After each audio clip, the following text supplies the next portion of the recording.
ओम श्री गणेशाय नमः। श्री शिव महापुराण की कथा, रुद्र संहिता, पार्वती खंड। कर्पूर गौरम करुणावतारम संसार सारम भुजगेन्द्रहारम सदा वसन्तं हृदयारविन्दं भमं भवानी सहितं नमामि। अथ 22वें अध्याय की कथा। श्री शिव की आराधना के लिए पार्वती जी की दुष्कर तपस्या। बोलो शंकर भगवान की जय। ब्रह्मा जी कहते हैं, देवर्षे, तुम्हारे चले जाने पर प्रफुल्ल चित्त हुई पार्वती ने महादेव जी को तपस्या से ही साध्य माना और तपस्या के लिए ही मन में निश्चय किया। तब उन्होंने अपनी सखी जया और विजया के द्वारा पिता हिमाचल और माता मेना से आज्ञा मांगी। पिता ने तो स्वीकार कर लिया, परंतु माता मेना ने स्नेहवश अनेक प्रकार से समझाया और घर से दूर वन में जाकर तप करने से पुत्री को रोका। मेना ने तपस्या के लिए वन में जाने से रोकते हुए, माँ बाहर न जाओ, ऐसा कहा। इसलिए उस समय शिवा का नाम उमा हो गया। मुने शैलराज की प्यारी पत्नी मेना ने रोकने से शिवा को दुखी हुई जान अपना विचार बदल दिया और पार्वती को तपस्या के लिए जाने की आज्ञा दे दी। मुनि श्रेष्ठ, माता की वह आज्ञा पाकर उत्तम व्रत का पालन करने वाली पार्वती ने भगवान शंकर का स्मरण करके अपने मन में बड़े सुख का अनुभव किया। माता पिता को प्रसन्नता पूर्वक प्रणाम करके शिव के स्मरण पूर्वक दोनों सखियों के साथ वे तपस्या करने के लिए चली गई। अनेक प्रकार के प्रिय वस्त्रों का परित्याग करके पार्वती ने कटि प्रदेश में सुंदर मूंज की मेखला बांध शीघ्र ही वल्कल धारण कर लिए। हार का परिहार करके उत्तम मृग चर्म को हृदय से लगाया। तत्पश्चात वे तपस्या के लिए गंगा अवतरण गंगोत्तरी तीर्थ की ओर चली, जहाँ ध्यान लगाते हुए भगवान शंकर ने कामदेव को दग्ध किया था। हिमालय का वह शिखर गंगा अवतरण के नाम से प्रसिद्ध है। वहीं परम उत्तम श्रृंगी तीर्थ में पार्वती ने तपस्या प्रारंभ की। गौरी के तप करने से ही उसका गौरी शिखर नाम हो गया। मुने, शिवा ने अपने तप की परीक्षा के लिए वहां बहुत से सुंदर एवं पवित्र वृक्ष लगाए जो फल देने वाले थे। सुंदरी पार्वती ने पहले भूमि शुद्ध करके वहां एक वेदी का निर्माण किया। तदनंतर ऐसी तपस्या आरंभ की जो मुनियों के लिए भी दुष्कर थी। वह मन सहित संपूर्ण इंद्रियों को शीघ्र ही काबू में करके उस वेदी पर उच्च कोटि की तपस्या करने लगी। ग्रीष्म ऋतु में अपने चारों ओर दिन रात आग जलाए रखकर वह बीच में बैठती और निरंतर पंचाक्षर मंत्र का जप करती रहती थी। वर्षा ऋतु में वेदी पर सुस्थिर आसन से बैठकर अथवा किसी पत्थर की चट्टान पर ही आसन लगाकर वह निरंतर वर्षा की जलधारा से भीगती रहती थी। शीतकाल में निराहार रहकर भगवान शंकर के भजन में तत्पर हो वे सदा शीतल जल के भीतर खड़ी रहती तथा रात भर बर्फ की चट्टानों पर बैठा करती थी। इस प्रकार तप करती हुई पंचाक्षर मंत्र के जप में संलग्न हो शिवा संपूर्ण मनोवांछित फलों के दाता शिव का ध्यान करती थी। प्रतिदिन अवकाश मिलने पर वह सखियों के साथ अपने लगाए हुए वृक्षों को प्रसन्नता पूर्वक सींचती और वहां पधारे हुए अतिथि का आतिथ्य सत्कार भी करती थी। शुद्ध चित्त वाली पार्वती ने प्रचंड आंधी, कड़ाके की सर्दी, अनेक प्रकार की वर्षा तथा दुष्यह धूप का भी सेवन किया। उनके ऊपर वहां नाना प्रकार के दुख आए, परंतु उन्होंने उन सब को कुछ नहीं गिना।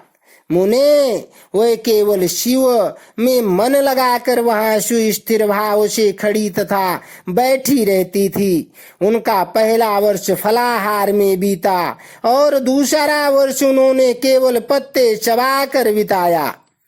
इस तरह तपस्या करती हुई देवी पार्वती ने क्रमशः असंख्य वर्ष व्यतीत कर दिए। तदनंतर हिमवान की पुत्री शिवा देवी पत्ते खाना भी छोड़कर सर्वथा निराहार रहने लगी। तो भी तपश्चर्या में उनका अनुराग बढ़ता ही गया। हिमाचल पुत्री शिवा ने भोजन के लिए पर्ण का भी त्याग कर दिया, इसलिए देवताओं ने उनका नाम अपर्णा रख दिया।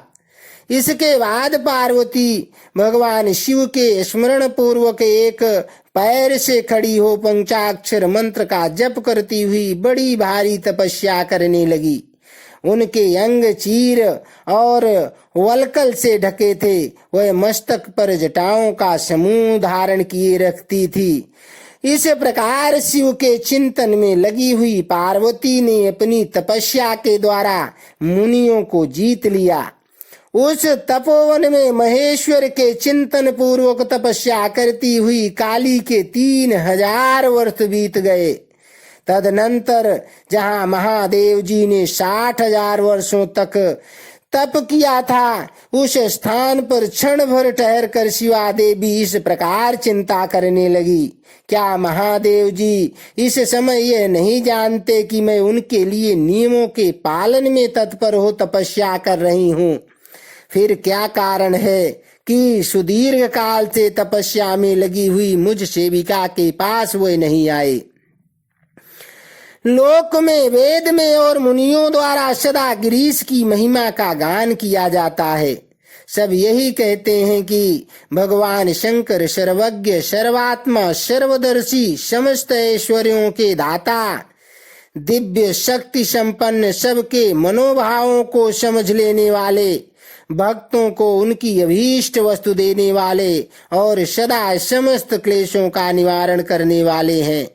यदि मैं समस्त कामनाओं का परित्याग करके भगवान वृषभध्वज में अनुरक्त हुई हूँ, तो वे कल्याणकारी भगवान शिव यहाँ मुझ पर प्रसन्न हो। यदि मैंने नारद तंत्रोक्त शिव पंचाक्षर मंत्र का सदा उत्तम भक्ति भाव से विधि पूर्वक जप किया हो, तो भगवान शंकर मुझ पर प्रसन्न हो। यदि मैं सर्वेश्वर शिव की भक्ति से युक्त एवं निर्विकार हूँ, तो भगवान शंकर मुझ पर अत्यंत प्रसन्न हो। इस तरह नित्य चिंतन करती हुई जटा वलकल धारिणी निर्विकारा पार्वती मुंह नीचे किए सुदीर्घ काल तक तपस्या में लगी रही। उन्होंने ऐसी तपस्या की जो मुनियों के लिए भी दुष्कर थी। वहां उस तपस्या का स्मरण करके पुरुषों को बड़ा विस्मय हुआ। महर्षि, पार्वती की तपस्या का जो दूसरा प्रभाव पड़ा था, उसे भी इस समय सुनो। जगदम्बा पार्वती का वो महान तप परम आश्चर्यजनक था, जो स्वभावतः एक दूसरे के विरोधी थे। ऐसे प्राणी भी उस आश्रम के पास जाकर उनकी तपस्या के प्रभाव से विरोध रहित हो जाते थे।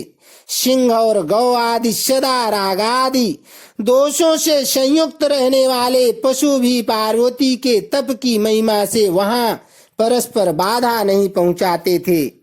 मुनि श्रेष्ठ, इनके अतिरिक्त जो स्वभावतः एक दूसरे के वैरी हैं, वह चूहे, बिल्ली आदि दूसरे जीव भी उस आश्रम पर कभी रोष आदि विकारों से युक्त नहीं होते थे। वहां के सभी वृक्षों में सदा फल लगे रहते थे। भांति भांति के तृण और विचित्र पुष्प उस वन की शोभा बढ़ाते थे। वहां का सारा वन प्रांत कैलाश के समान हो गया था। पार्वती के तप की सिद्धि का साकार रूप बन गया था। इति अध्याय 22। अब 23वें अध्याय में पार्वती की तपस्या विषयक दृढ़ता, उनका पहले से भी उग्र तप, उससे त्रिलोकी का संतप्त होना तथा समस्त देवताओं के साथ ब्रह्मा और विष्णु का भगवान शिव के स्थान पर जाना। ब्रह्मा जी कहते हैं, मुनीश्वर, शिव की प्राप्ति के लिए इस प्रकार तपस्या करती हुई पार्वती के बहुत वर्ष बीत गए, तो भी भगवान शंकर प्रकट नहीं हुए। तब हिमाचल, मेना, मेरु और मंदराचल आदि ने आकर पार्वती को समझाया और शिव की प्राप्ति को अत्यंत दुष्कर बताकर उनसे यह अनुरोध किया कि तुम तपस्या छोड़कर घर को लौट चलो। तब उन सब की बात सुनकर पार्वती ने कहा, पिताजी, माताजी तथा मेरे सभी बांधव, मैंने पहले जो बात कही थी उसे क्या आप लोगों ने भुला दिया है? अस्तु, इस समय भी मेरी जो प्रतिज्ञा है उसे आप लोग सुन लें। जिन्होंने रोष से कामदेव को जलाकर भस्म कर दिया है, वह महादेव जी यद्यपि विरक्त हैं, तो भी मैं अपनी तपस्या से उन भक्तवत्सल भगवान शंकर को अवश्य संतुष्ट करूंगी। आप सब लोग प्रसन्नता पूर्वक अपने अपने घर को जाएं। महादेव जी संतुष्ट होंगे ही, इसमें अन्यथा विचार की आवश्यकता नहीं है। जिन्होंने कामदेव को जलाया है, जिन्होंने इस पर्वत के वन को भी जलाकर भस्म कर दिया है, उन भगवान शंकर को मैं केवल तपस्या से ही बुलाऊंगी। महाभागगण, आप यह जान ले कि महान तपोबल से ही भगवान सदाशिव की सेवा सुलभ हो सकती है। यह मैं आप लोगों से सत्य सत्य कहती हूँ। सुमधुर भाषण करने वाली पर्वतराज कुमारी शिवा, माता मेनका, भाई मैनाक, पिता हिमालय और मंदराचल आदि से उपर्युक्त बात कहकर शीघ्र ही चुप हो गई। शिवा के ऐसा कहने पर वह चतुर चालाक पर्वत, गिरिराज, सुमेरु आदि गिरिजा की बारंबार प्रशंसा करते हुए अत्यंत विस्मित हो जैसे आए थे वैसे ही लौट गए। उन सब के चले जाने पर सखियों से घिरी हुई पार्वती मन में यथार्थ निश्चय करके पहले से भी अधिक उग्र तपस्या करने लगी। मुनि श्रेष्ठ, देवताओं, असुरों, मनुष्यों और चराचर प्राणियों सहित समस्त त्रिलोकी उस महती तपस्या से संतप्त हो उठी। उस समय समस्त देवता, असुर, यक्ष, किन्नर, चारण, सिद्ध, साध्य, मुनि, विद्याधर, बड़े बड़े नाग, प्रजापति, गुह्यक तथा अन्य लोग महान से महान कष्ट में पड़ गए, परंतु इसका कोई कारण उनकी समझ में नहीं आया। तब इंद्र आदि सब देवता मिलकर गुरु बृहस्पति से सलाह ले बड़ी विह्वलता के साथ सुमेरु पर्वत पर मुझ विधाता की शरण में आए। उस समय उनके सारे अंग संतप्त हो रहे थे। वहां मुझे प्रणाम कर उन सभी व्याकुल और कांतिहीन देवताओं ने मेरी स्तुति करके एक साथ ही मुझसे पूछा, प्रभो, जगत के संतप्त होने का क्या कारण है? उनका यह प्रश्न सुनकर मन ही मन शिव का स्मरण करके विचार पूर्वक मैंने सब कुछ जान लिया। इस समय विश्व में जो दाह उत्पन्न हो गया है वह गिरिजा की तपस्या का फल है। यह जानकर मैंने उन सब के साथ शीघ्र ही क्षीर सागर को गया। वहां जाने का उद्देश्य भगवान विष्णु से सब कुछ बताना था। वहां पहुंचकर देखा भगवान श्री हरि सुखद आसन पर विराजमान है। देवताओं के साथ मैंने हाथ जोड़कर प्रणाम पूर्वक उनकी स्तुति की और कहा, महाविष्णु, तपस्या में लगी हुई पार्वती के परम उग्र तप से संतप्त हो हम सब लोग उनकी आपकी शरण में आए हैं। आप हमें बचाइए, बचाइए नाथ। हम सब देवताओं की यह बात सुनकर शेष शैया पर बैठे हुए भगवान लक्ष्मीपति हमसे बोले। श्री विष्णु ने कहा, देवताओं, मैंने आज पार्वती की तपस्या का सारा कारण जान लिया है। अतः तुम लोगों के साथ अब परमेश्वर शिव के समीप चलता हूँ। हम सब लोग मिलकर ये प्रार्थना करेंगे कि वह गिरिजा को ब्याह कर अपने यहाँ ले आवें। अमरो, इस समय समस्त संसार के कल्याण के लिए भगवान से शिवा के पाणी ग्रहण के लिए अनुरोध करना है। देवाधिदेव पिनाकधारी भगवान शिव शिवा को वर देने के लिए जैसे भी वहीं उनके आश्रम पर जाएं, इस समय हम वैसा ही प्रयत्न करेंगे। अतः परम मंगलमय महाप्रभु रुद्र जहाँ उग्र तपस्या में लगे हुए हैं, वहीं हम सब लोग चलें। भगवान विष्णु की यह बात सुनकर समस्त देवता आदि हठी, क्रोधी और जलाने के लिए उद्यत रहने वाले प्रलयंकर रुद्र से अत्यंत भयभीत हो बोले। देवताओं ने कहा, भगवान जो महाभयंकर कालाग्नि के समान दीप्तिमान और भयानक नेत्रों से युक्त है, उन रोष भरे महाप्रभु रुद्र के पास हम लोग नहीं जा सकेंगे, क्योंकि जैसे पहले उन्होंने कुपित हो दुर्जय काम को भी जला दिया था, उसी प्रकार वे हमें भी दग्ध कर डालेंगे, इसमें संशय नहीं है। मुने, इंद्रादि देवताओं की बात सुनकर लक्ष्मीपति श्री हरि ने उन सब को सांत्वना देते हुए कहा। श्री हरि बोले, हे देवताओं, तुम सब लोग प्रेम और आदर के साथ मेरी बात सुनो। भगवान शिव देवताओं के स्वामी तथा उनके भय का नाश करने वाले हैं, वे तुम्हें नहीं दग्ध करेंगे।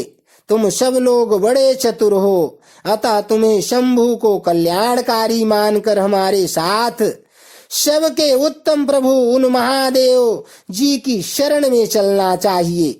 भगवान शिव पुराण पुरुष, सर्वेश्वर, वर्णीय, परात्पर, तपस्वी और परमात्म स्वरूप हैं, अतः हमें उनकी शरण में अवश्य चलना चाहिए।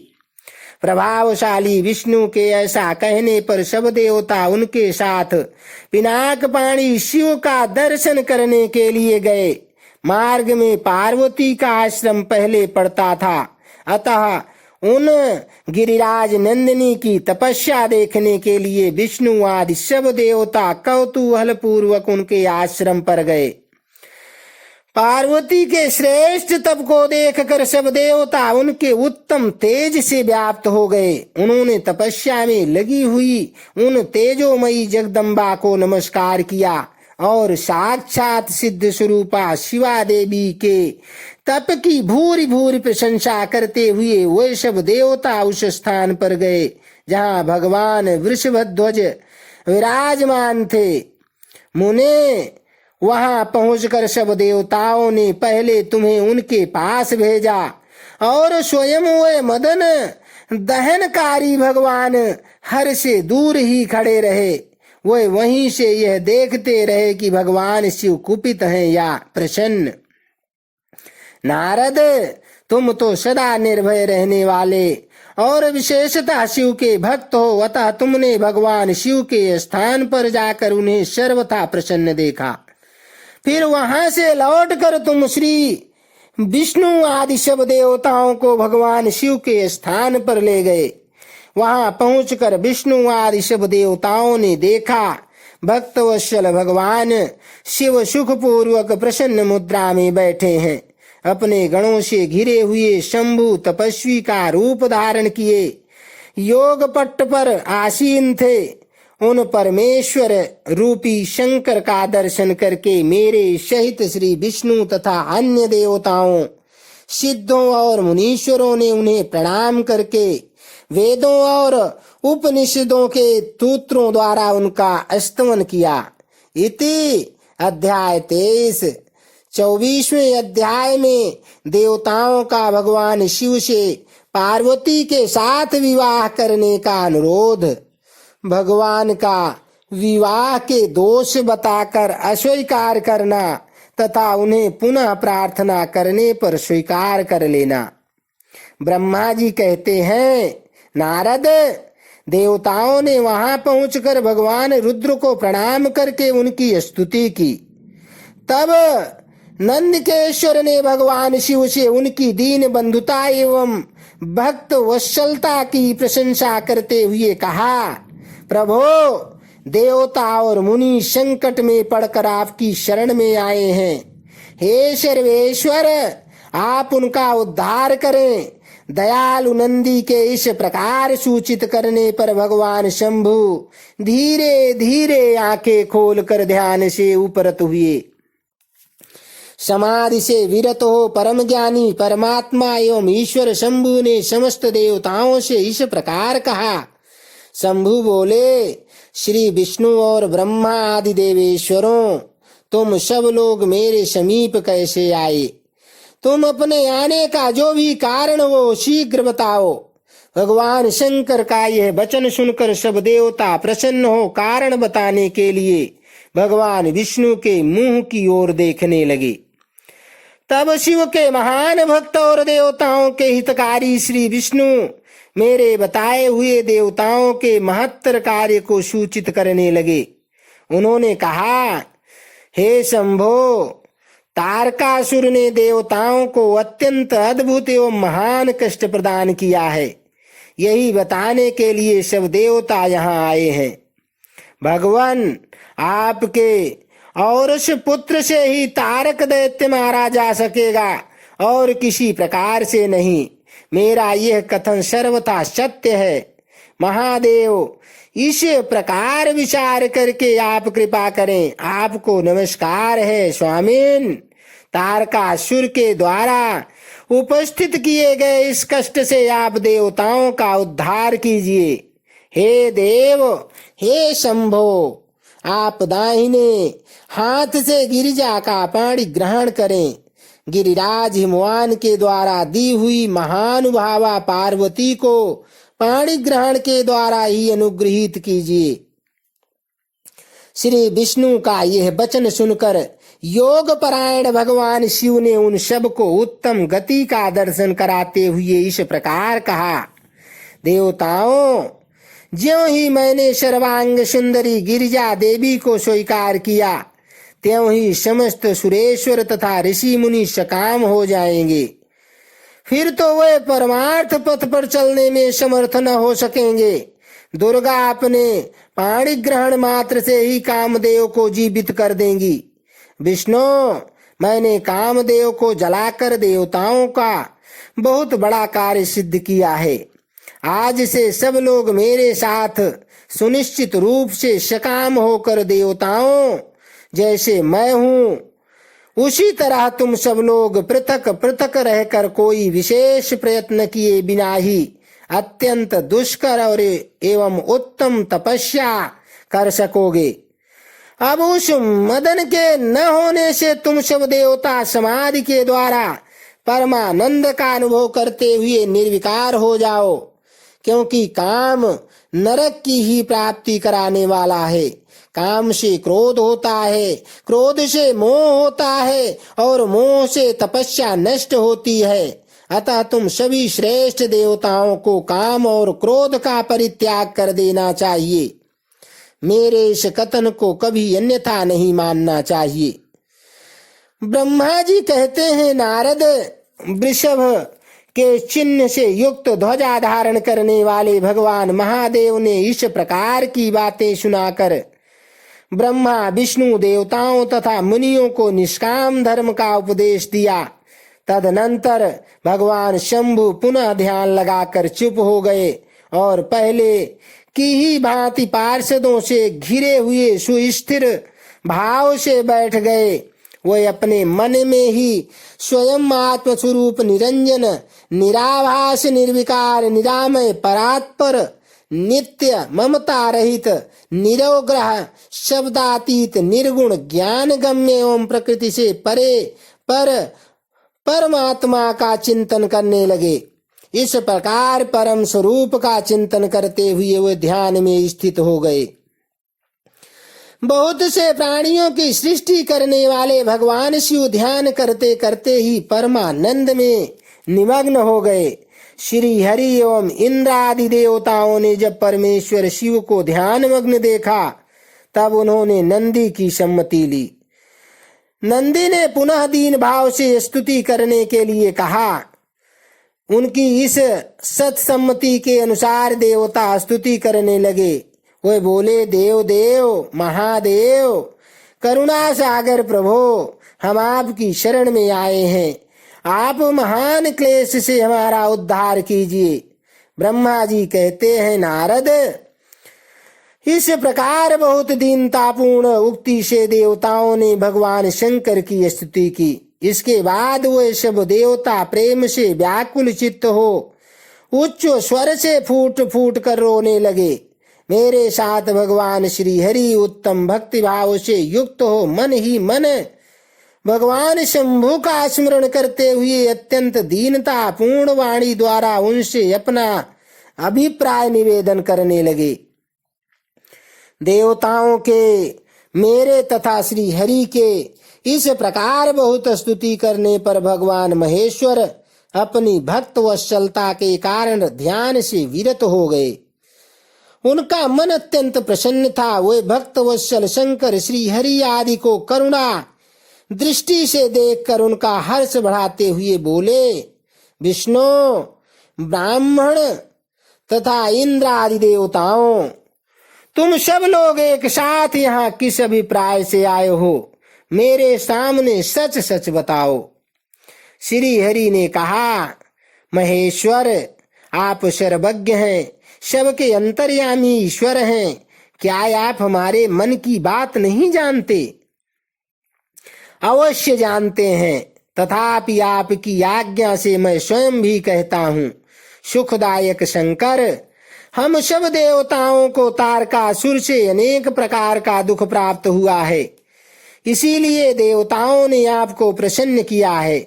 आपके लिए ही उन्होंने गिरिराज हिमालय से शिवा की उत्पत्ति कराई है। शिवा के गर्भ से आपके द्वारा जो पुत्र उत्पन्न होगा उसी से तारकासुर की मृत्यु होगी, दूसरे किसी उपाय से नहीं। ब्रह्मा जी ने उस दैत्य को यही वर दिया है, इस कारण दूसरे से उसकी मृत्यु नहीं हो पा रही है। अतएव वह निडर होकर सारे संसार को कष्ट दे रहा है। इधर नारद जी की आज्ञा से पार्वती कठोर तपस्या कर रही हैं। उनके तेज से समस्त चराचर प्राणियों सहित त्रिलोकी आच्छादित हो गई है।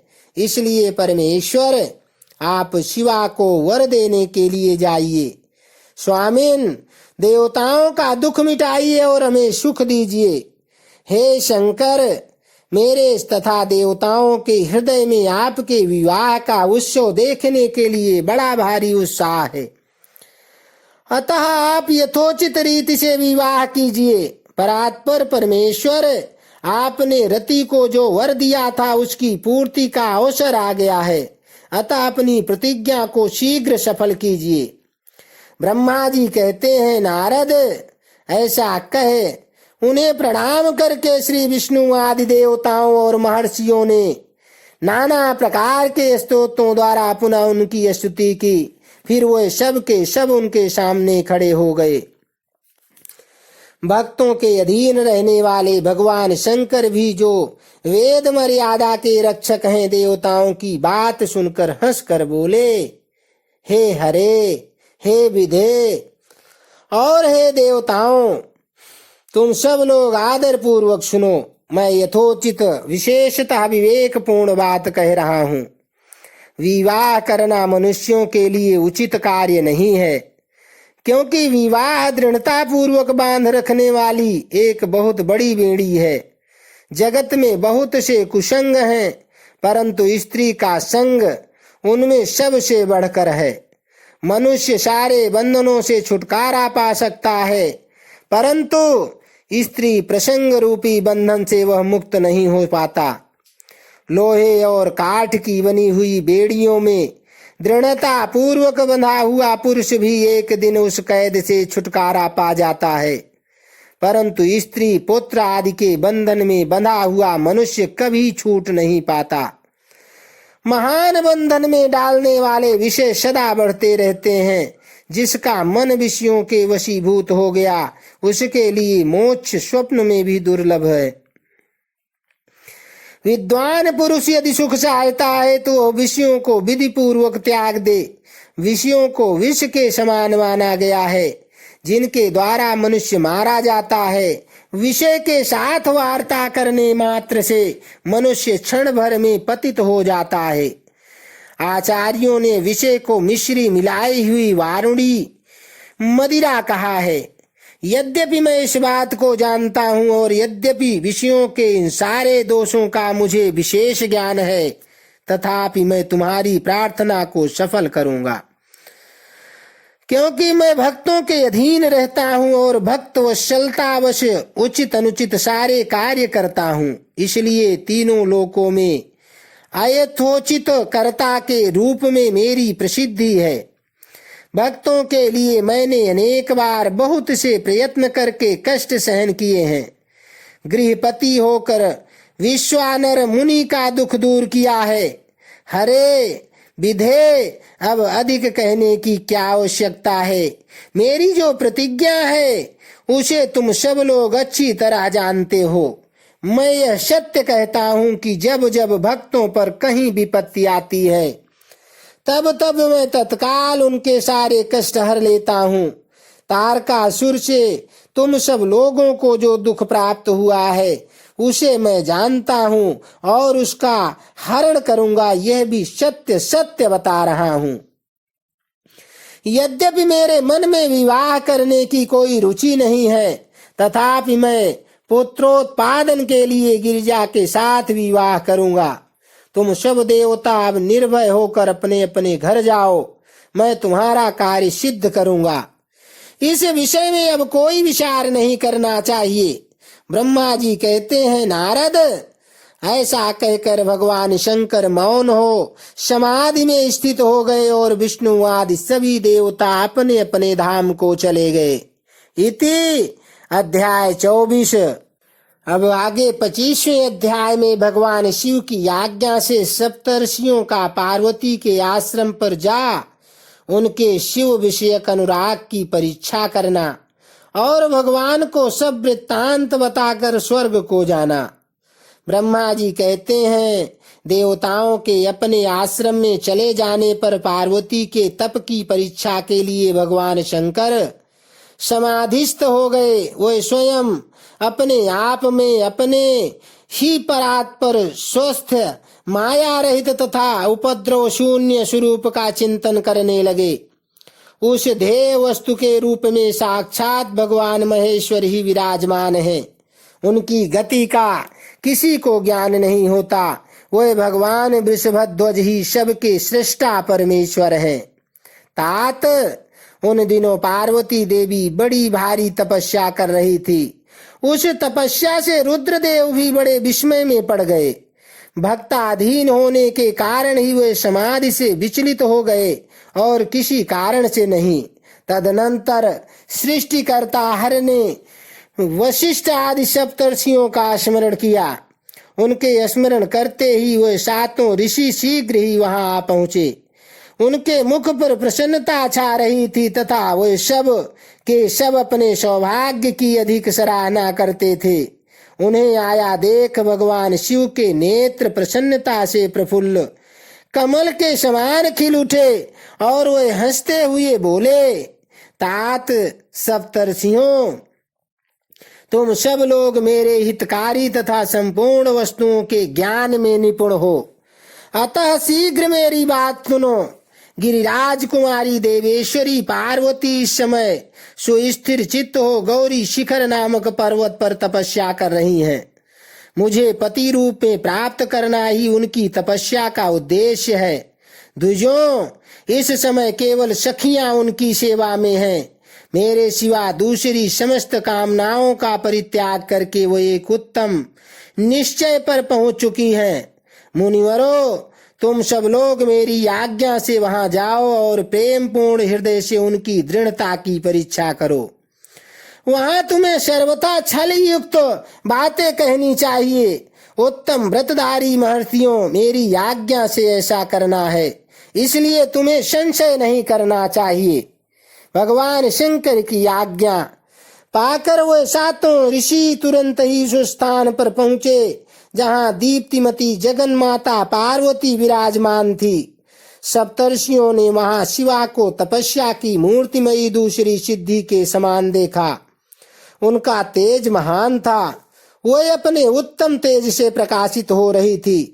उन उत्तम व्रतधारी सप्तर्षियों ने उन्हें मन ही मन प्रणाम किया और उनके द्वारा विशेषता पूजित हो वह मस्तक झुकाए इस प्रकार बोले।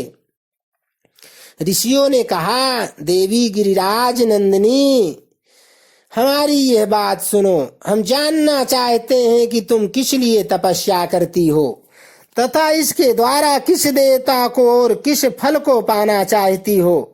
उन द्विजों के इस प्रकार पूछने पर गिरिराज कुमारी देवी शिवा ने उनके सामने अत्यंत गोपनीय होने पर भी सच्ची बात बताई।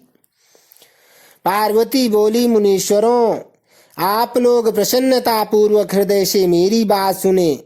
मैंने अपनी बुद्धि से जिसका चिंतन किया है अपना वह विचार मैं आपके सामने रखती हूँ। आप लोग मेरी असंभव बातें सुनकर मेरा उपहास करेंगे, इसलिए उन्हें कहने में ही संकोच होता है, तथापि कहती हूँ। क्या करूं, मेरा यह मन अत्यंत दृढ़ता पूर्वक एक उत्कृष्ट कर्म के अनुष्ठान में लगा है और ऐसा करने के लिए विवश हो गया। यह पानी के ऊपर बहुत बड़ी और ऊंची दीवार खड़ी करना चाहता है। देवर्षि का उपदेश पाकर मैं भगवान रुद्र मेरे पति हूँ। इस मनोरथ को मन में लिए अत्यंत कठोर तप कर रही हूँ। मेरा मन रूपी पक्षी बिना पांख के ही हठपूर्वक आकाश में उड़ रहा है। मेरे स्वामी करुणा निधान भगवान शंकर ही उसके इस आशा की पूर्ति कर सकते हैं। पार्वती का यह वचन सुनकर वह मुनि हंस पड़े और गिरिजा का सम्मान करते हुए प्रसन्नता पूर्वक छल युक्त मिथ्या वचन बोले। ऋषियों ने कहा, गिरिराज नंदिनी, देवर्षि नारद व्यर्थ ही अपने को पंडित मानते हैं। उनके मन में क्रूरता भरी रहती है। आप समझदार होकर भी क्या उनके चरित्र को नहीं जानती? नारद छल कपट की बातें करते हैं और दूसरों के चित्त को मोह में डालकर मत डालते हैं।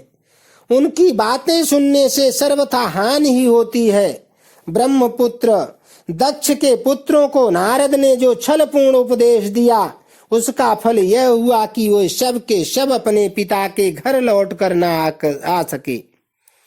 यही हाल उन्होंने दक्ष के दूसरे पुत्रों का भी किया। वे भी उनके चक्कर में आकर भिखारी बन गए। विद्याधर चित्रकेतु को इन्होंने ऐसा उपदेश दिया कि उनका घर ही उजड़ गया। प्रहलाद को अपना चेला बनाकर इन्होंने हिरण्यकशिपु से बड़े बड़े दुख दिलवाए। ये सदा दूसरों की बुद्धि में भेद पैदा किया करते हैं। नारद मुनि कानों को पसंद आने वाली अपनी विद्या जिसको सुना देते हैं वही अपना घर छोड़कर तत्काल भीख मांगने लगता है। उनका मन मलिन है, केवल शरीर ही सदा उज्जवल दिखाई देता है। हम उन्हें विशेष रूप से जानते हैं क्योंकि उनके साथ रहते हैं। उनका उपदेश पाकर बड़े बड़े विद्वानों द्वारा सम्मानित होने वाली तुम भी व्यर्थ ही भुलावे में आ गई और मूर्ख बनकर दुष्कर तपस्या करने लगी। बाले, तुम जिनके लिए यह भारी तपस्या करती हो वो रुद्र सदा उदासीन, निर्विकार तथा काम के शत्रु हैं। इसमें संशय नहीं है। वे अमंगलिक वस्तुओं से युक्त शरीर धारण करते हैं, लज्जा को तिलांजलि दे चुके हैं। उनका न कहीं घर है न द्वार। वे किस कुल में उत्पन्न हुए हैं इसका भी किसी को पता नहीं है। कुत्सित वेश धारण किए भूतों तथा प्रेत आदि के साथ रहते हैं और नंग धड़ंग हो शूल धारण किए घूमते हैं। धूर्त नारद ने अपनी माया से तुम्हारे सारे विज्ञान को नष्ट कर दिया। युक्त से तुम्हें मोह लिया और तुमसे तप करवाया। हे देवेश्वरी, हे गिरिराज नंदिनी, तुम ही विचार करो कि ऐसे वर को पाकर तुम्हें क्या सुख मिलेगा। पहले रुद्र ने बुद्धि से खूब सोच विचार कर साध्वी सती से विवाह किया, परंतु ऐसे ही मूढ़ हैं कि कुछ दिन भी उनके साथ निभाह न सके। उस बेचारी को वैसे ही दोष देकर उन्होंने त्याग दिया और स्वयं स्वतंत्र हो अपने निष्कल और शोक रहित स्वरूप का ध्यान करते हुए उसी में सुखपूर्वक रम गए। हे देवी, जो सदा अकेले रहने वाले शांत संग रहित और अद्वितीय हैं, उनके साथ किसी स्त्री का निर्वाह कैसे होगा? आज भी कुछ नहीं बिगड़ा है। हम तुम्हारी आज्ञा मानकर घर लौट चलो और इस दुर्बुद्धि को त्याग दो। महाभागे, इससे तुम्हारा भला होगा।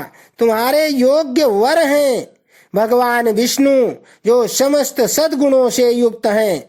वह वैकुंठ में रहते हैं, लक्ष्मी के स्वामी हैं और नाना प्रकार की क्रीड़ाएं करने में कुशल हैं।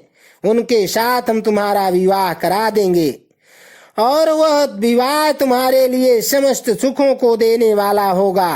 पार्वती, तुम्हारा जो रुद्र के साथ विवाह करने का हठ है, ऐसे हठ को छोड़ दो और सुखी हो जाओ। ब्रह्मा जी कहते हैं, नारद उनकी ऐसी बात सुनकर जगदम्बिका पार्वती हंस पड़ी और पुनः उन ज्ञान विशारद मुनियों से बोली। पार्वती ने कहा, मुनीश्वरों, आपने अपनी समझ से ठीक ही कहा है, परंतु दुजों, मेरा हठ भी छूटने वाला नहीं है। मेरा शरीर पर्वत से उत्पन्न होने के कारण मुझ में स्वाभाविक कठोरता विद्यमान है। अपनी बुद्धि से ऐसा विचार कर आप लोग मुझे तपस्या से रोकने का कष्ट न करें। देवर्षि का उपदेश वाक्य मेरे लिए परम हितकारक है, इसलिए मैं उसे कभी नहीं छोड़ूंगी। वेद वेदता भी यह मानते हैं कि गुरुजनों का वचन हितकारक होता है।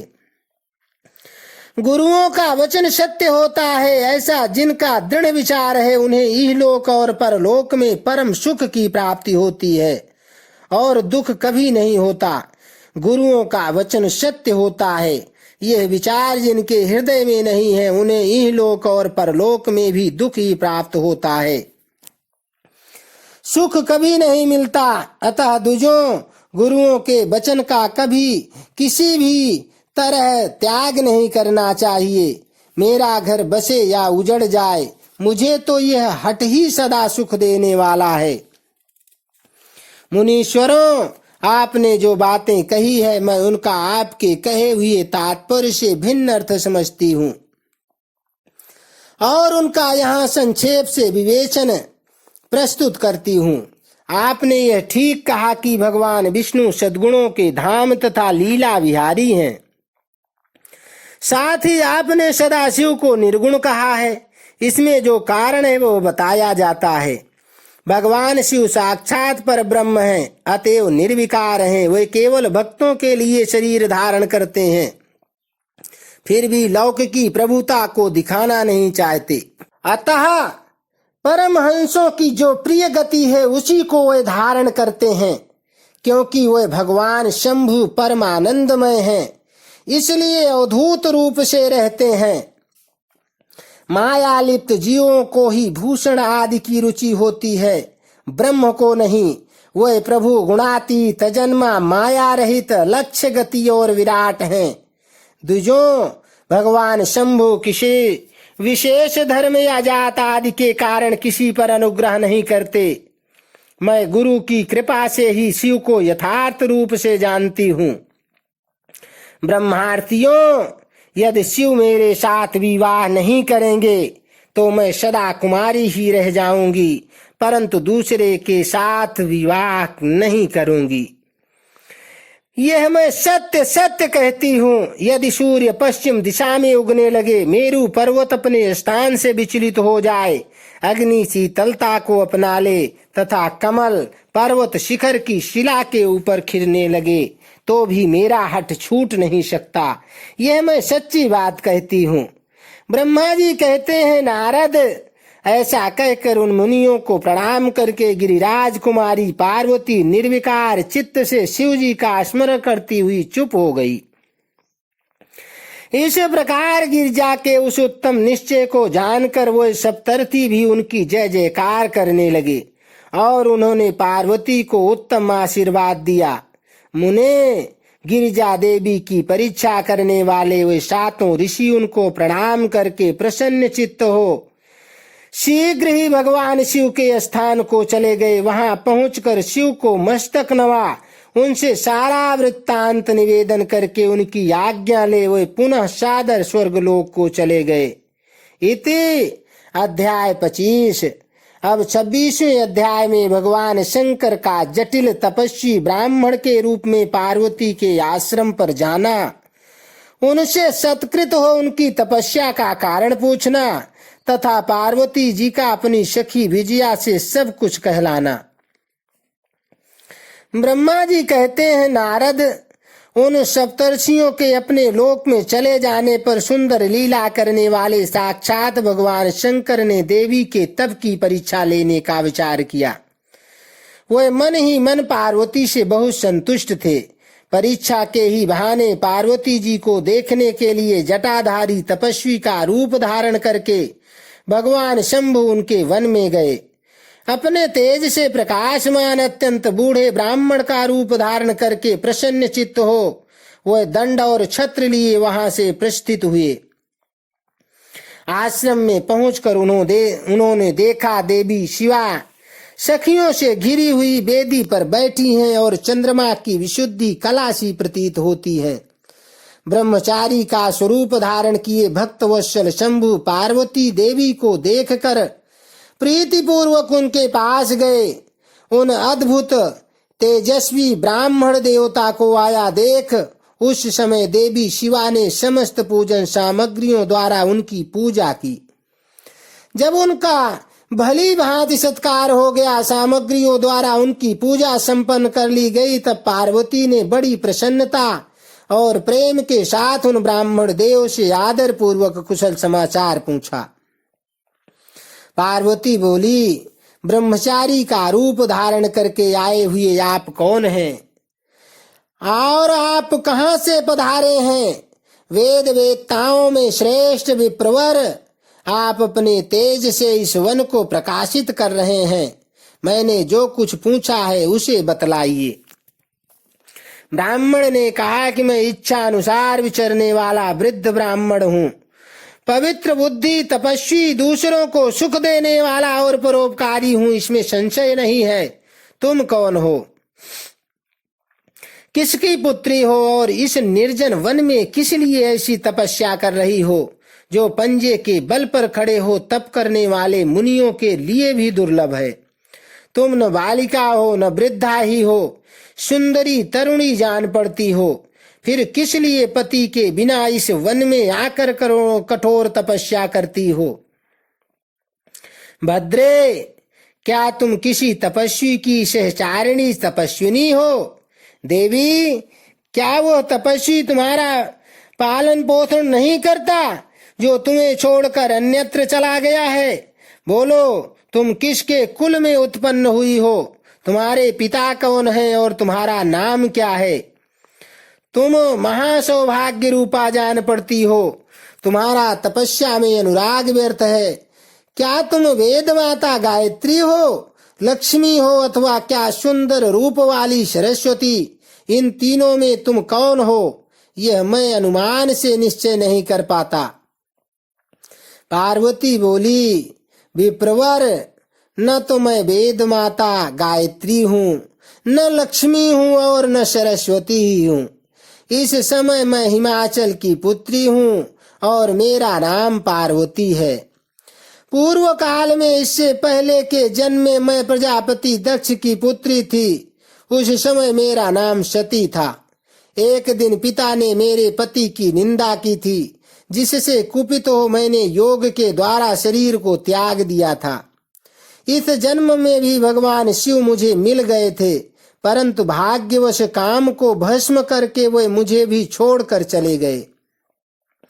ब्राह्मण, शंकर जी के चले जाने पर मैं विरहताप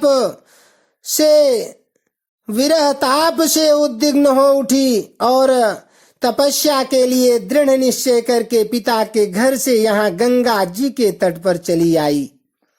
यहाँ दीर्घ काल तक कठोर तपस्या करके भी मैं अपने प्राण वल्लभ को न पा सकी, इसलिए अग्नि में प्रवेश कर जाना चाहती थी। इतने में ही आपको आया देख मैं क्षण भर के लिए ही ठहर गई। अब आप जाइए, मैं अग्नि में प्रवेश करूंगी, क्योंकि भगवान शिव ने मुझे स्वीकार नहीं किया, किंतु जहां जहां मैं जन्म लूंगी वहां वहां शिव का ही पति रूप में वर्ण करूंगी। ब्रह्मा जी कहते हैं, नारद, ऐसा कहकर पार्वती उन ब्राह्मण देवता के सामने ही अग्नि में समा गई। यद्यपि ब्राह्मण देव सामने से उन्हें बारंबार ऐसा करने से रोक रहे थे, अग्नि में प्रवेश करती हुई पर्वतराज कुमारी पार्वती की तपस्या के प्रभाव से वह आग उसी क्षण चंदन पंख के समान शीतल हो गई। क्षण भर उस आग के भीतर रहकर जब पार्वती आकाश में ऊपर की ओर उठने लगी, तभी ब्राह्मण रूपधारी शिव ने सहसा हंसते हुए उनसे पुनः पूछा, अहो भद्रे, तुम्हारा तप क्या है? यह कुछ भी मेरी समझ में नहीं आया। इधर अग्नि से तुम्हारा शरीर नहीं जला, यह तो तपस्या की सफलता का सूचक है, परंतु अब तक तुम्हें अपना मनोरथ प्राप्त नहीं हुआ, इससे उसकी विफलता प्रकट होती है। अतः देवी सबको आनंद देने वाले मुझ श्रेष्ठ ब्राह्मण के सामने तुम अपने अभीष्ट मनोरथ को सच सच बताओ। ब्रह्मा जी कहते हैं, नारद, ब्राह्मण के इस प्रकार पूछने पर उत्तम व्रत का पालन करने वाली अंबिका ने अपनी सखी को उत्तर देने के लिए प्रेरित किया। पार्वती से प्रेरित हो उनकी विजया नामक प्राण प्यारी सखी ने, जो उत्तम व्रत को जानने वाली थी, जटाधारी तपस्वी से कहा। सखी बोली, साधो, तुमसे पार्वती के उत्तम चरित्र का और इनकी तपस्या के समस्त कारणों का वर्णन करती हूँ। आप सुनना चाहते हो तो सुनिए। मेरी सखी गिरिराज हिमाचल की पुत्री है। ये पार्वती और काली नाम से विख्यात हैं तथा माता मेनका की कन्या हैं। अब तक किसी ने इनके साथ विवाह नहीं किया। ये भगवान शिव के सिवा कि दूसरे किसी को चाहती भी नहीं। उन्हीं के लिए 3000 वर्षों से तपस्या कर रही हैं। भगवान शिव की प्राप्ति के लिए ही मेरी इन सखी ने ऐसा तप प्रारंभ किया है। हे विप्रवर, इसमें जो कारण है उसे बताती हूँ, सुनिए। ये पर्वत राजकुमारी ब्रह्मा, विष्णु तथा इंद्र आदि देवताओं को भी छोड़कर केवल पिनाक पाणी भगवान शंकर को ही पति रूप में प्राप्त करना चाहती हैं और नारद जी के आदेश से यह कठोर तपस्या कर रही हैं। द्विज श्रेष्ठ, आपने जो कुछ पूछा था उसके अनुसार मैंने प्रसन्नता पूर्वक अपनी सखी का मनोरथ बता दिया। अब आप और क्या सुनना चाहते हैं? ब्रह्मा जी कहते हैं, नारद, विजया का यह यथार्थ वचन सुनकर जटाधारी तपस्वी रुद्र हंसते हुए बोले, सखी ने यह जो कुछ कहा है उसमें मुझे परिहास का अनुमान होता है। यदि यह सब ठीक हो तो पार्वती देवी अपने मुंह से कह दें। जटिल ब्राह्मण के इस प्रकार कहने पर पार्वती देवी अपने मुंह से ही यों कहने लगी।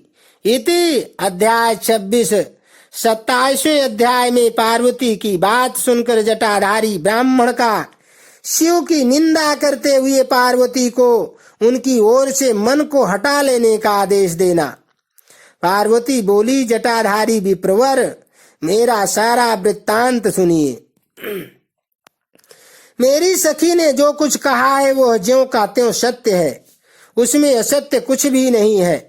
मैं मन, वाणी और क्रिया द्वारा सत्य ही कहती हूँ, असत्य नहीं।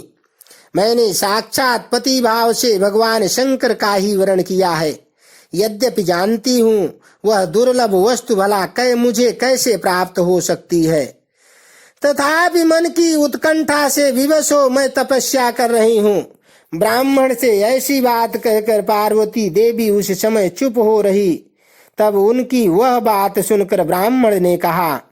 ब्राह्मण बोले, इस समय तक मेरे मन में यह जानने की प्रबल इच्छा थी कि ये देवी किस दुर्लभ वस्तु को चाहती हैं, जिसके लिए ऐसा महान तप कर रही हैं। किंतु देवी, तुम्हारे मुखारविंद से सब कुछ सुनकर उस अभीष्ट वस्तु को जान लेने के बाद अब मैं यहाँ से जा रहा हूँ। तुम्हारी जैसी इच्छा हो ऐसा करो। यदि तुम मुझसे न कहती तो मित्रता निष्फल होती। अब जैसा तुम्हारा कार्य है वैसा ही उसका परिणाम होगा। जब तुम्हें इसी में सुख है तब मुझे कुछ नहीं कहना है। वहां ऐसी बात कहकर ब्राह्मण ने ज्यों ही जाने का विचार किया त्यों ही पार्वती देवी ने प्रणाम करके उनसे इस प्रकार कहा। पार्वती देवी बोली, हे विप्रवर, आप क्यों जाएंगे? ठहरिए और मेरे हित की बात बताइए।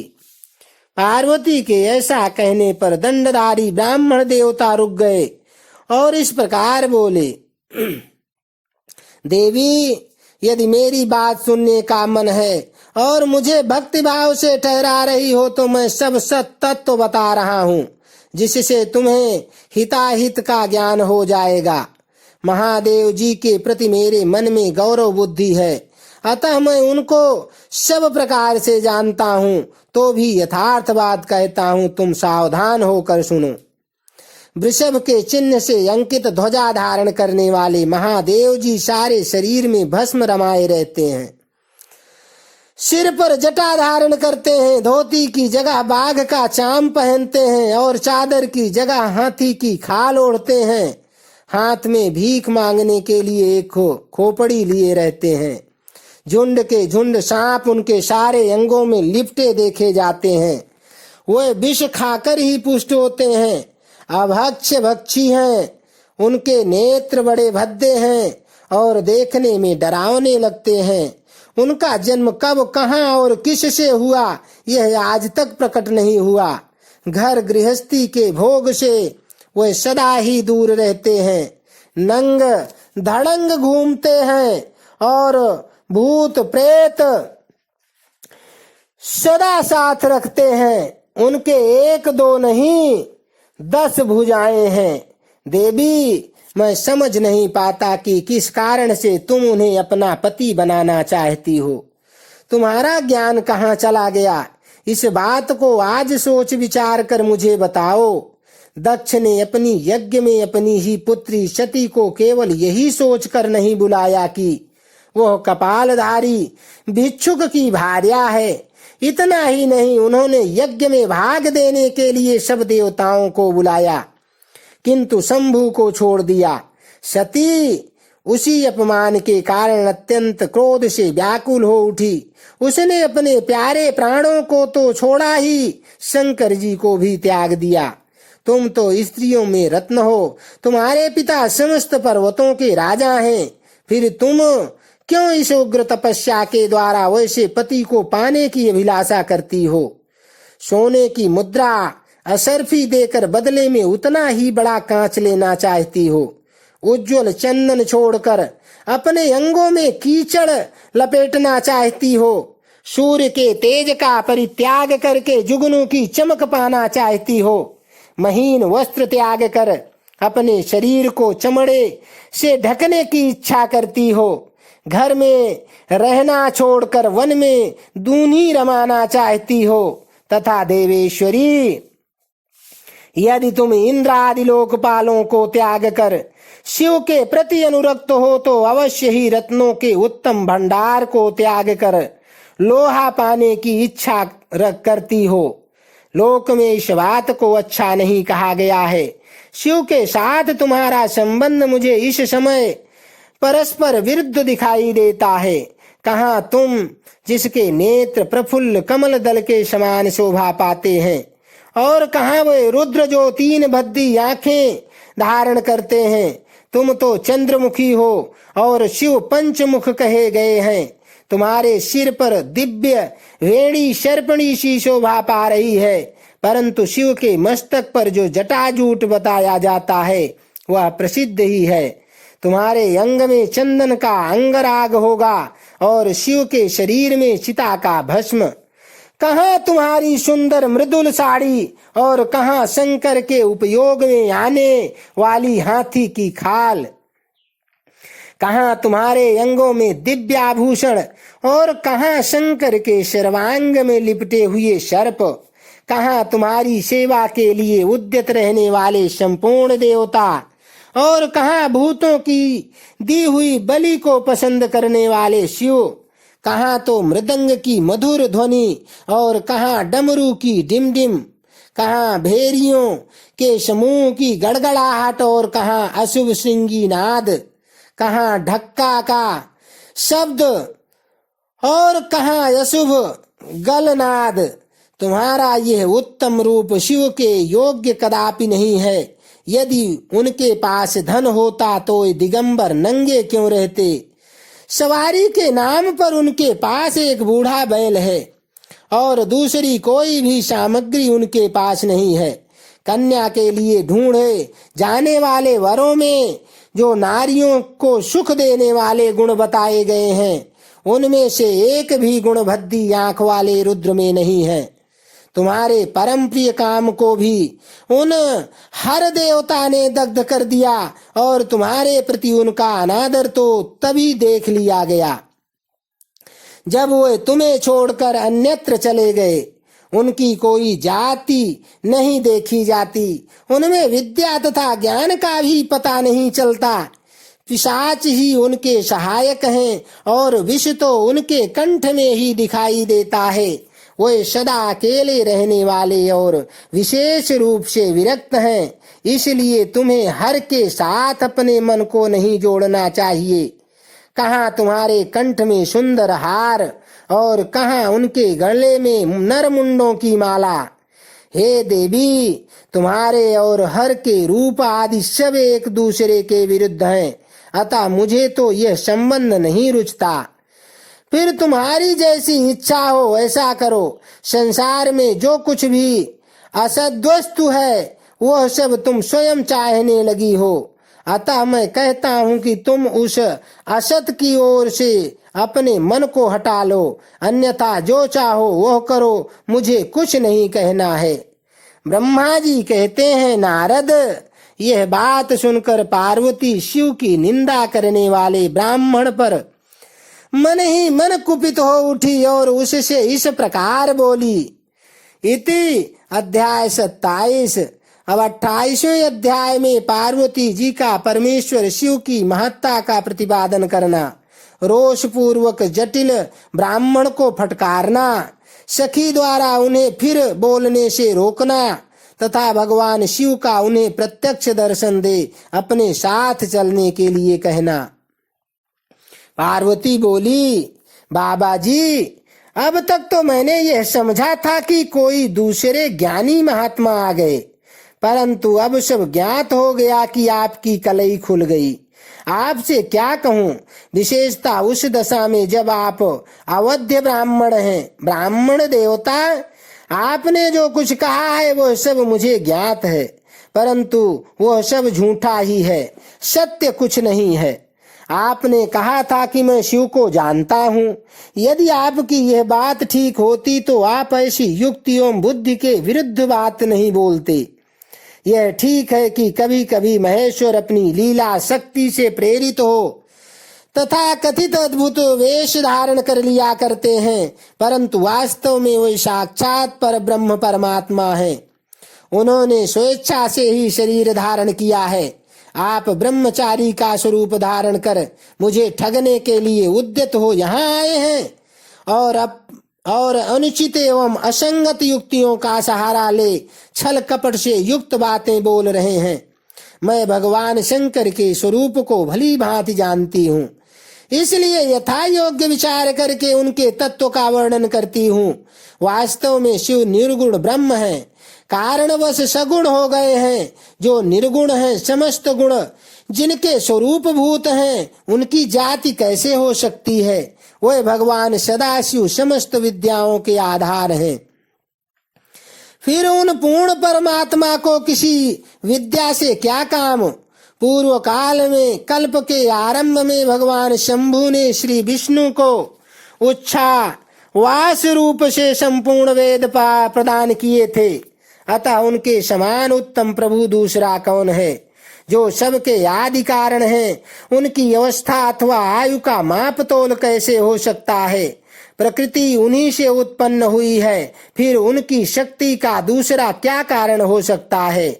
जो लोग सदा प्रेम पूर्वक भक्ति शक्ति के स्वामी भगवान शंकर का भजन करते हैं, उन्हें भगवान शंभु प्रभु शक्ति, उत्साह शक्ति और मंत्र शक्ति, ये तीनों अक्षय शक्तियां प्रदान करते हैं। भगवान शिव के भजन से ही जीव मृत्यु को जीत लेता और निर्भय हो जाता है। इसीलिए तीनों लोकों में उनका मृत्युंजय नाम प्रसिद्ध है। उन्हीं के अनुग्रह से विष्णु विष्णुत्व को, ब्रह्मा ब्रह्मत्व को और देवता देवत्व को प्राप्त हुए हैं। शिव जी का पक्ष लेकर बहुत बोलने से क्या लाभ।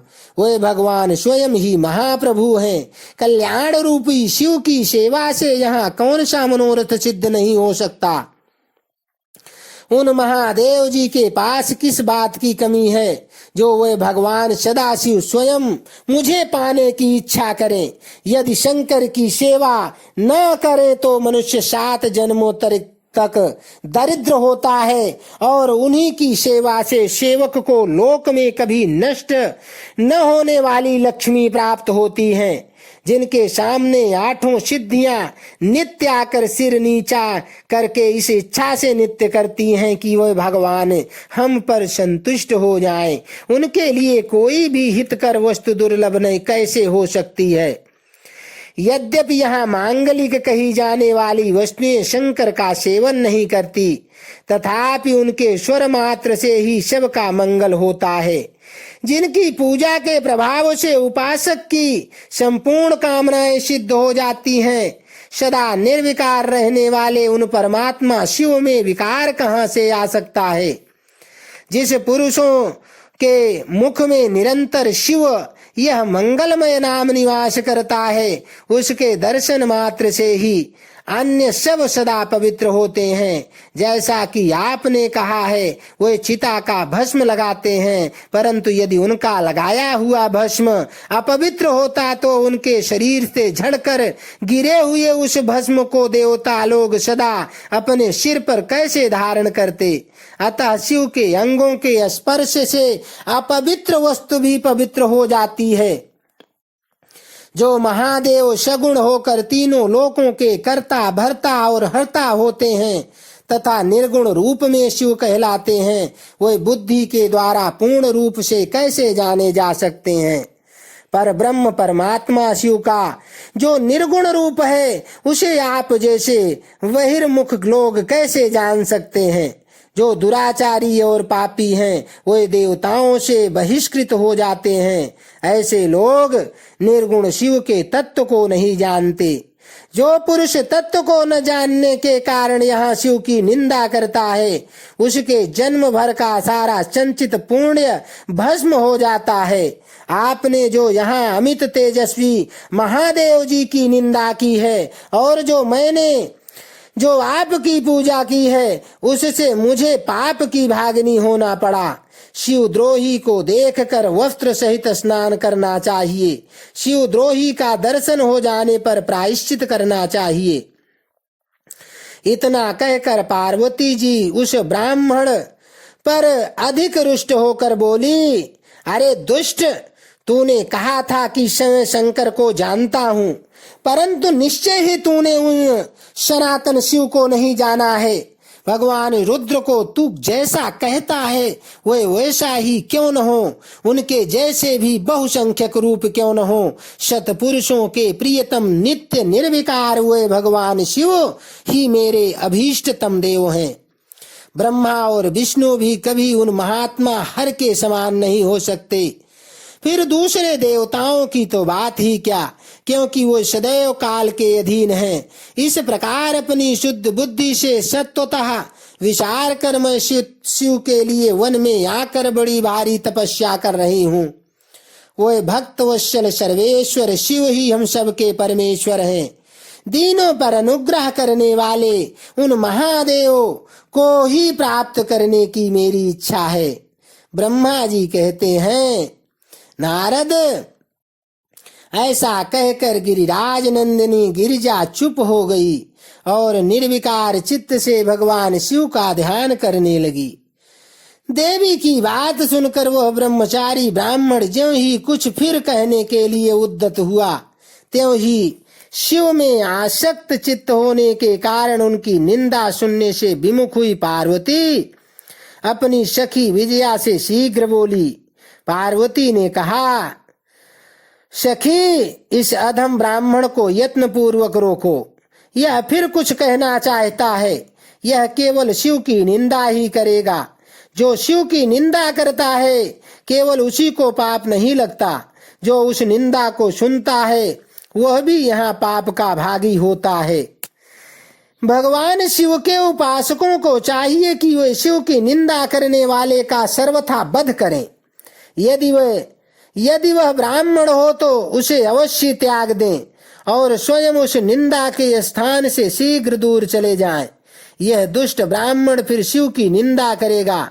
ब्राह्मण होने के कारण यह बद्ध तो है नहीं, अतः त्याग देने योग्य है।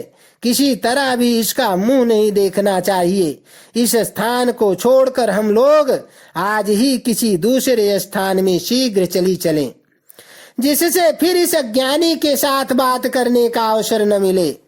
ब्रह्मा जी कहते हैं, नारद, ऐसा कहकर उमा ने ज्यों ही अन्यत्र जाने के लिए पैर उठाया, त्यों ही भगवान शिव ने अपने साक्षात स्वरूप से प्रकट हो प्रिया पार्वती का हाथ पकड़ लिया। शिवा जैसे स्वरूप का ध्यान करती थी वैसा ही सुंदर रूप धारण करके शिव ने उन्हें दर्शन दिया।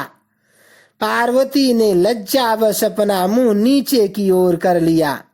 तब भगवान शिव उनसे बोले, प्रिये, मुझे छोड़कर कहाँ जाओगी? अब मैं फिर कभी तुम्हारा त्याग नहीं करूंगा। मैं प्रसन्न हूँ, वर मांगो। मुझे तुम्हारे लिए कुछ भी अदेय नहीं है।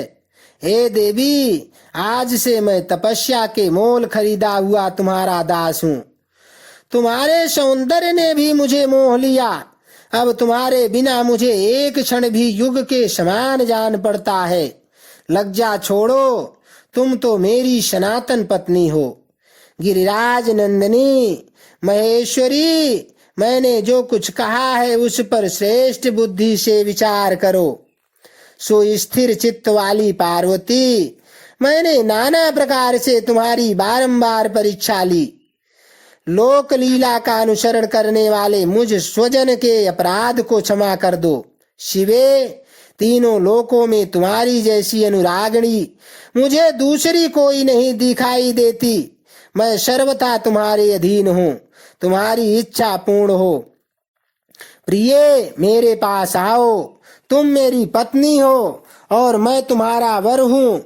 तुम्हारा साथ मैं शीघ्र ही अपने निवास स्थान उत्तम पर्वत कैलाश को चलूंगा। ब्रह्मा जी कहते हैं, देवादिदेव महादेव जी के ऐसा कहने पर पार्वती देवी आनंद मग्न हो उठी। उनका तपस्या जनित पहले का सारा कष्ट मिट गया। मुनि श्रेष्ठ, सती साध्वी पार्वती की सारी थकावट दूर हो गई, क्योंकि परिश्रम फल प्राप्त हो जाने पर प्राणी का पहले वाला सारा श्रम नष्ट हो जाता है। इति अध्याय 28। अब 29वें अध्याय में शिव और पार्वती की बातचीत। शिव का पार्वती के अनुरोध को स्वीकार करना। ब्रह्मा जी कहते हैं, नारद, परमात्मा हर की यह बात सुनकर और उनके आनंददायी रूप का दर्शन पाकर पार्वती को बड़ा हर्ष हुआ। उनका मुख प्रसन्नता से खिल उठा। वह बहुत सुख का अनुभव करने लगी। फिर उन महासाध्वी शिवा ने अपने पास ही खड़े भगवान शिव से कहा। पार्वती बोली, देवेश्वर, आप मेरे स्वामी हैं। प्रभो, पूर्व काल में आपने जिसके लिए हर्ष पूर्वक दक्ष के यज्ञ का विनाश किया था उसे क्यों भुला दिया था? वही आप हैं और वही मैं भी हूँ।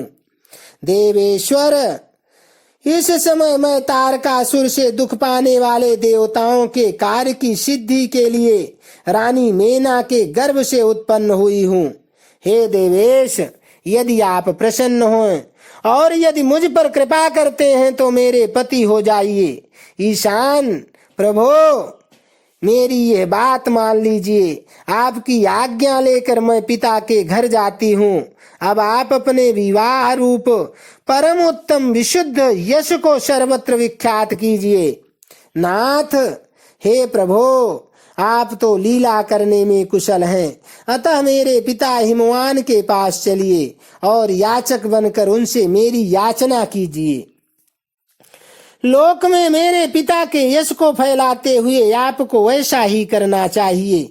इस तरह आप मेरे संपूर्ण गृहस्थाश्रम को सफल बनाइए। जब आप प्रसन्नता पूर्वक ऋषियों से मेरे पिता को सब बातों की जानकारी कराएंगे, तब मेरे पिता अपने भाई बंधुओं के साथ आपकी आज्ञा का पालन करेंगे, इसमें संदेह नहीं है। जब मैं पहले प्रजापति दक्ष की कन्या थी और मेरे पिता ने आपके हाथ में मेरा हाथ दिया, उस समय आपने शास्त्रोक्त विधि से विवाह का कार्य पूरा नहीं किया। मेरे पिता दक्ष ने ग्रहों की पूजा नहीं की, अतः उस विवाह में ग्रह पूजन विषयक बड़ी भारी त्रुटि रह गई।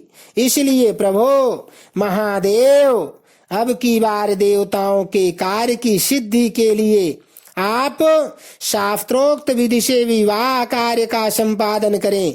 विवाह की जैसी रीति है उसका पालन आपको अवश्य करना चाहिए। मेरे पिता हिमवान को यह अच्छी तरह ज्ञात हो जाना चाहिए कि मेरी पुत्री ने शुभ कारक तपस्या की है। पार्वती की ऐसी बात सुनकर भगवान सदाशिव बड़े प्रसन्न हुए और उनसे हंसते हुए से प्रेम पूर्वक बोले। शिव ने कहा, हे देवी महेश्वरी, मेरी यह उत्तम बात सुनो। यह उचित मंगल कारक और निर्दोष है, इसे सुनकर वैसा ही करो। वरान ने ब्रह्मा आदि जितने भी प्राणी हैं वे सब अनित्य हैं। भागिनी, यह सब जो कुछ दिखाई देता है इसे नश्वर समझो। मैं निर्गुण परमात्मा ही गुणों से युक्त हो एक से अनेक हो गया। जो अपने प्रकाश से प्रकाशित होता है वही परमात्मा मैं दूसरे के प्रकाश से प्रकाशित होने वाला हो गया। हे देवी, मैं स्वतंत्र हूँ, परंतु तुमने मुझे परतंत्र बना दिया। समस्त कर्मों को करने वाली प्रकृति एवं महामाया तुम ही हो। यह संपूर्ण जगत मायामय ही रचा गया है। मुझ सर्वात्मा परमात्मा ने अपनी उत्तम बुद्धि के द्वारा इसे धारण मात्र कर रखा है। सर्वत्र परमात्मा भाव रखने वाले सर्वात्मा पुण्यवानों ने इसे अपने भीतर सींचा है तथा यह तीनों गुणों से अवेष्टित है। हे देवी वरवर्णिनी, कौन मुख्य ग्रह है, कौन से ऋतु समय हुए अथवा कौन दूसरे दूसरे उपग्रह हैं। इस समय तुमने शिव के लिए क्या कहा है, किस कर्तव्य का विधान किया है। गुण और कार्य के भेद से हम दोनों ने इस जगत में भक्त वत्सलता के कारण भक्तों को सुख देने हेतु अवतार ग्रहण किया है। तुम्ही रजः सत्व तमोमयी त्रिगुणात्मिका सूक्ष्म प्रकृति हो, सदा व्यवहार कुशल सगुणा और निर्गुणा भी हो। सुमध्य में मैं यहाँ संपूर्ण भूतों का आत्मा निर्विकार एवं निरीह हूँ। भक्त की इच्छा से मैंने शरीर धारण किया है। हे शैलजे, मैं तुम्हारे पिता हिमालय के पास नहीं जा सकता तथा भिक्षुक होकर किसी तरह तुम्हारी उनसे याचना भी नहीं कर सकता। हे गिरिराज नंदिनी, महान गुणों से अत्यंत गौरवशाली महात्मा पुरुष भी अपने मुंह से देहि दो यह बात निकालने पर तत्काल लघुता को प्राप्त हो जाता है। हे कल्याणी, ऐसा जानकर हमारे लिए क्या कहती हो। भद्रे, तुम्हारी आज्ञा से मुझे सब कुछ करना है, अतः जैसी तुम्हारी इच्छा हो वैसा करो। महादेव जी के ऐसा कहने पर भी सती साध्वी कमल लोचना महादेवी शिवा ने उन भगवान शंकर को बारंबार भक्तिभाव से प्रणाम करके कहा। पार्वती बोली, नाथ, आप आत्मा हैं और मैं प्रकृति। इस विषय में विचार करने की कोई बात नहीं है। हम दोनों स्वतंत्र और निर्गुण होते हुए भी भक्तों के अधीन होने के कारण सगुण हो जाते हैं। शंभो, हे प्रभो, आपको प्रयत्न पूर्वक मेरी प्रार्थना के अनुसार कार्य करना चाहिए। हे शंकर, आप मेरे लिए याचना करें और हिमवान को दाता बनने का सौभाग्य प्रदान करें। महेश्वर, मैं सदा आपकी भक्ता हूँ, अतः मुझ पर कृपा कीजिए। नाथ, सदा जन्म जन्म में मैं ही आपकी पत्नी होती रही हूँ। आप परब्रह्म परमात्मा हैं, निर्गुण हैं, प्रकृति से परे हैं, निर्विकार निरीह एवं स्वतंत्र परमेश्वर हैं। तथापि भक्तों के उद्धार में संलग्न होकर यहाँ सगुण भी हो जाते हैं। स्वात्मा राम होकर भी लीला विहारी बन जाते हैं, क्योंकि आप नाना प्रकार की लीलाएं करने में कुशल हैं। महादेव महेश्वर, मैं सब प्रकार से आपको जानती हूँ। सर्वस्व, अब बहुत कहने से क्या लाभ, मुझ पर दया कीजिए। नाथ, महान अद्भुत लीला करके लोक में अपने सुयश का विस्तार कीजिए, जिसे गा गा कर लोग अनायासी भवसागर से पार हो जाएं। ब्रह्मा जी कहते हैं, नारद, ऐसा कहकर गिरिजा ने महेश्वर को बारंबार प्रणाम किया और मस्तक झुकाकर हाथ जोड़ वह चुप हो गई। उनके ऐसा कहने पर महात्मा महेश्वर ने लोक लीला का अनुसरण करने के लिए वो ऐसा करना स्वीकार कर लिया। पार्वती ने जो कुछ कहा था उसी को प्रसन्नता पूर्वक करने के लिए उद्यत होकर वे हंसने लगे। तदनंतर हर्ष से भरे हुए शंभु अंतर ध्यान हो कैलाश को चले गए। उस समय काली के विरह से उनका चित्त उन्हीं की ओर खिंच गया था। कैलाश पर जाकर परमानंद में निमग्न हुए महेश्वर ने अपनी नंदी आदि गणों से वह सारा वृत्तांत कह सुनाया। वह भैरव आदि सभी गण भी वह सब समाचार सुनकर अत्यंत सुखी हो गए और महान उत्सव करने लगे। नारद, उस समय वहां महान मंगल होने लगा। सबके दुख नष्ट हो गए और रुद्रदेव को भी पूर्ण आनंद प्राप्त हुआ। इति अध्याय 29। अब 30वें अध्याय में पार्वती का पिता के घर में सत्कार, महादेव जी की नट लीला का चमत्कार, उनका मेना आदि से पार्वती को मांगना और माता पिता के इंकार करने पर अंतर्धान हो जाना। ब्रह्मा जी कहते हैं, नारद, भगवान शंकर के अपने स्थान को चले जाने पर सखियों सहित पार्वती भी अपने रूप को सफल करके महादेव जी का नाम लेती हुई पिताजी के घर चली गई। पार्वती का आगमन सुनकर मेना और हिमाचल दिव्य रथ पर आरूढ़ हो हर्ष से विह्वल होकर उनकी अगवानी के लिए चले। पुरोहित, पुरवासी, अनेक सखियां तथा अन्य सब संबंधी भी आ पहुंचे। पार्वती के सारे भाई मैनाक आदि बड़े हर्ष के साथ जय जयकार करते हुए उन्हें घर ले आने के लिए गए। इसी बीच में पार्वती अपने नगर के निकट आ गई। नगर में प्रवेश करते समय शिवा देवी ने माता पिता को देखा, जो अत्यंत प्रसन्न और हर्ष से विह्वल चित्त होकर दौड़े चले आ रहे थे। उन्हें देखकर हर्ष से भरी हुई काली ने सखियों सहित प्रणाम किया। माता पिता ने पूर्ण रूप से आशीर्वाद दे पुत्री को छाती से लगा लिया और ओ मेरी बच्ची ऐसा कहकर प्रेम से विह्वल हो रोने लगी। तत्पश्चात अपने घर की दूसरी स्त्रियां तथा भाभियों ने भी बड़ी प्रसन्नता के साथ प्रेम पूर्वक उन्हें भुजाओं से में भरकर भेंटा। देवी, तुमने अपने कुल का उद्धार करने वाले उत्तम कार्य को अच्छी तरह सिद्ध किया है तुम्हारे सदाचरण से हम सब लोग पवित्र हो गए। ऐसा कहकर सब लोग हर्ष के साथ पार्वती की भूरी भूरी प्रशंसा करते हुए उन्हें प्रणाम करने लगे। लोगों ने चंदन और सुंदर फूलों से शिवा देवी का सानंद पूजन किया। उस अवसर पर विमान पर बैठे हुए देवताओं ने पार्वती को नमस्कार करके उन पर फूलों की वर्षा करते हुए स्तुति की। नारद, उस समय तुम्हें भी एक सुंदर रथ पर बिठाकर ब्राह्मण आदि सब लोग नगर में ले गए। फिर ब्राह्मणों, सखियों तथा दूसरी स्त्रियों ने बड़े आदर के साथ शिवा का घर के भीतर प्रवेश कराया। स्त्रियों ने उनके ऊपर बहुत सी वस्तुएं निछावर की। ब्राह्मणों ने आशीर्वाद दिए। मुनीश्वर पिता हिमवान और माता वेनका को बड़ी प्रसन्नता हुई। उन्होंने अपने गृहस्थ आश्रम को सफल माना और यह अनुभव किया कि कुपुत्र की अपेक्षा सुपुत्री ही श्रेष्ठ है। गिरिराज ने ब्राह्मणों और वंदीजनों को धन दिया और ब्राह्मणों से मंगल पाठ करवाया। मुने, इस प्रकार पार्वती के साथ हर्ष भरे माता पिता, भाई तथा भौजाइयां भी घर के आंगन में प्रसन्नता पूर्वक बैठी। तदनंतर हिमवान प्रसन्न चित्त से सबका आदर सत्कार करके गंगा स्नान के लिए गए। इसी बीच में सुंदर लीला करने वाले भक्तवत्सल भगवान शंभु एक अच्छा नाचने वाला नट बनकर मेनका के पास गए।